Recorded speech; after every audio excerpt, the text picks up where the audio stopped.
everybody, welcome back. I am Buddy and I are here, ready to read our next chapter from Charlotte's Web.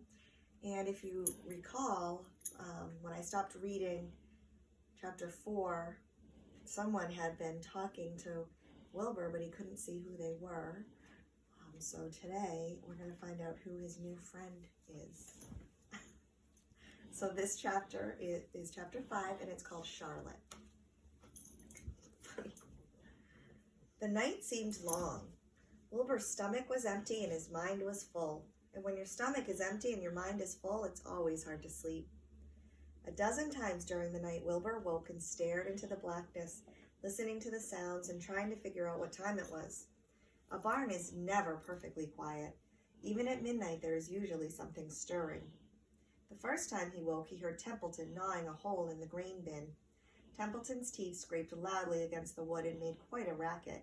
That crazy rat, thought Wilbur. Why does he have to stay up all night, grinding his clashers and destroying people's property? Why can't he go to sleep like any decent animal? The second time Wilbur woke, he heard the goose turning on her nest and chuckling to herself.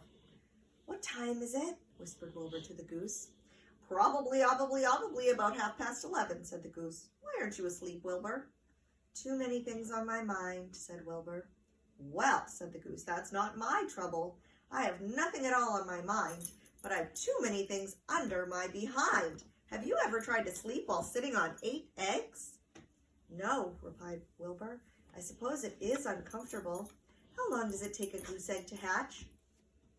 Approximately 30 days all told," answered the goose, "but I cheat a little. On warm afternoons, I just pull a little straw over the eggs and go out for a walk." Wilbur yawned and went back to sleep. In his dreams, he heard again the voice saying, "I'll be a friend to you. Go to sleep. You'll see me in the morning." About half an hour before dawn, Wilbur woke and listened. The barn was still dark. The sheep lay motionless. Even the goose was quiet. Overhead on the main floor, nothing stirred. The cows were resting. The horses dozed. Templeton had quit work and gone off somewhere on an errand. The only sound was a slight scraping noise from the rooftop where the weather vane swung back and forth. Wilbur loved the barn when it was like this, calm and quiet, waiting for light. "Day is almost here," he thought. Through a small window, a faint gleam appeared. One by one, the stars went out. Wilbur could see the goose a few feet away. She sat with her head tucked under a wing. Then he could see the sheep and the lambs. The sky lightened. "Oh, beautiful day! It is here at last! Today I shall find my friend." Wilbur looked everywhere. He searched his pen thoroughly. He examined the window ledge, stared up at the ceiling, but he saw nothing new. Finally, he decided he would have to speak up. He hated to break the lovely stillness of dawn by using his voice, but he couldn't think of any other way to locate the mysterious new friend, who was nowhere to be seen. So Wilbur cleared his throat. "Attention, please," he said in a loud, firm voice. "Will the party who addressed me at bedtime last night kindly make himself or herself known by giving an appropriate sign or signal?" Wilbur paused and listened. All the other animals lifted their heads and stared at him. Wilbur blushed, but he was determined to get in touch with his unknown friend. "Attention, please. I will repeat the message. Will the party who addressed me at bedtime last night kindly speak up? Please tell me where you are, if you are my friend." The sheep looked at each other in disgust. "Stop your nonsense, Wilbur," said the oldest sheep. "If you have a new friend here, you are probably disturbing his rest, and the quickest way to spoil a friendship is to wake somebody up in the morning before he is ready. How can you be sure your friend is an early riser?" I beg everyone's pardon," whispered Wilbur. "I didn't mean to be objectionable." He lay down meekly in the manure, facing the door. He did not know it, but his friend was very near. And the old sheep was right. The friend was still asleep. Soon Lurvy appeared with slops for breakfast. Wilbur rushed out, ate everything in a hurry, and licked the trough. The sheep moved off down the lane, and the gander waddled along behind them, pulling grass. And then, just as Wilbur was settling down for his morning nap, he heard again the thin voice that had addressed him the night before. "Salutations," said the voice. Wilbur jumped to his feet. "What?" he cried. "Salutations," repeated the voice.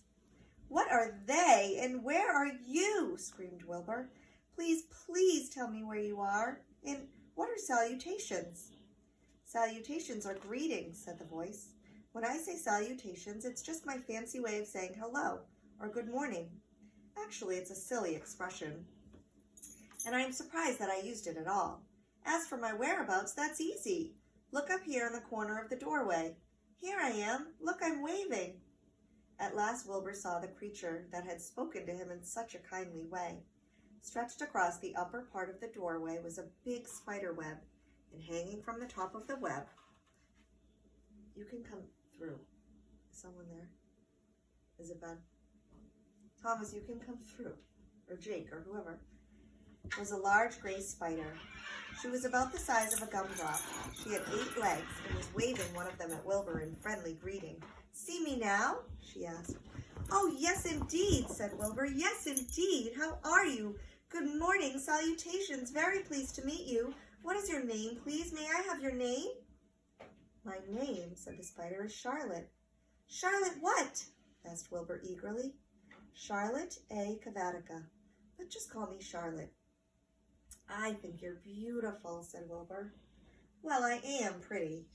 There's no denying that. Almost all spiders are rather nice looking.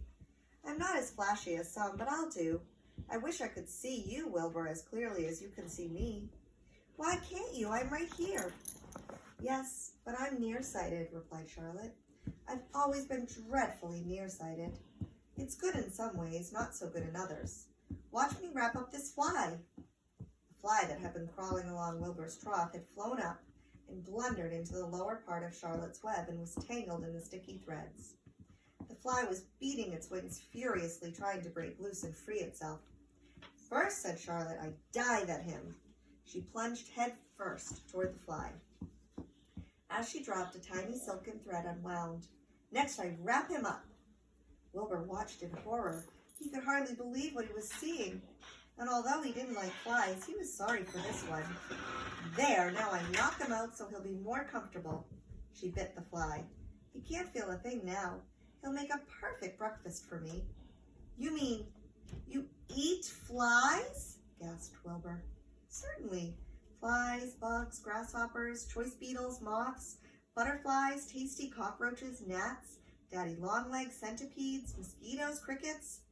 Anything that is careless enough to get caught in my web. I have to live, don't I? Why, yes, of course. Do they taste good? Delicious.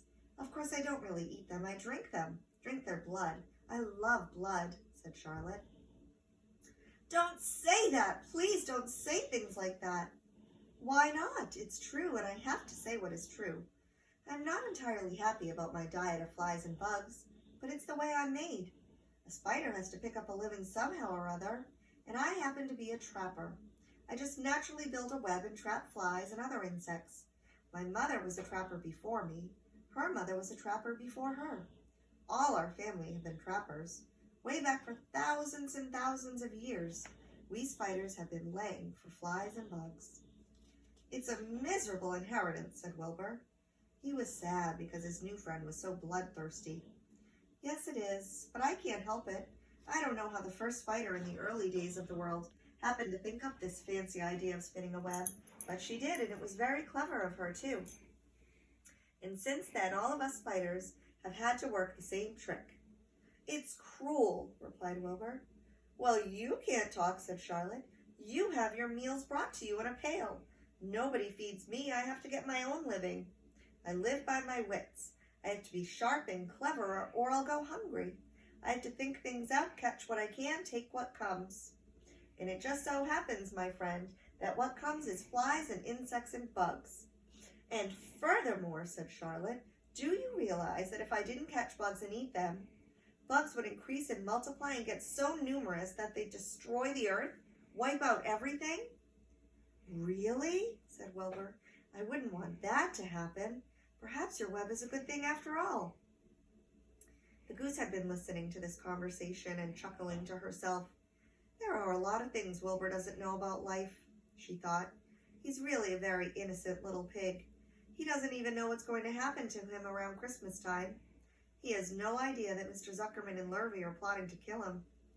and the goose raised herself a bit and poked her eggs a little further under her so that they would receive the full heat from her warm body and soft feathers. Charlotte stood quietly over the fly, preparing to eat it. Wilbur lay down and closed his eyes. He was tired from his wakeful night and from the excitement of meeting someone for the first time. A breeze brought him the smell of clover.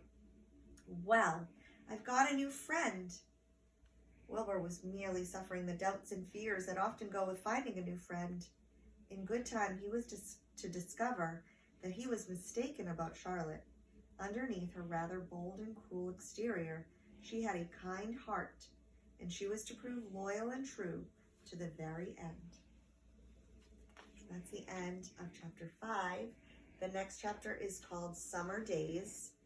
I want you to think about something we learned about this year in class, about another animal that we know is very crucial to our environment and also eats bugs, and it would be terrible if this animal didn't exist, because certain bugs would overrun our planet. So think about that, and next time we get together, see if you can tell me what animal I'm talking about. But for now, Buddy and I say goodbye, and I'll be back tomorrow with chapter 6. Bye, guys.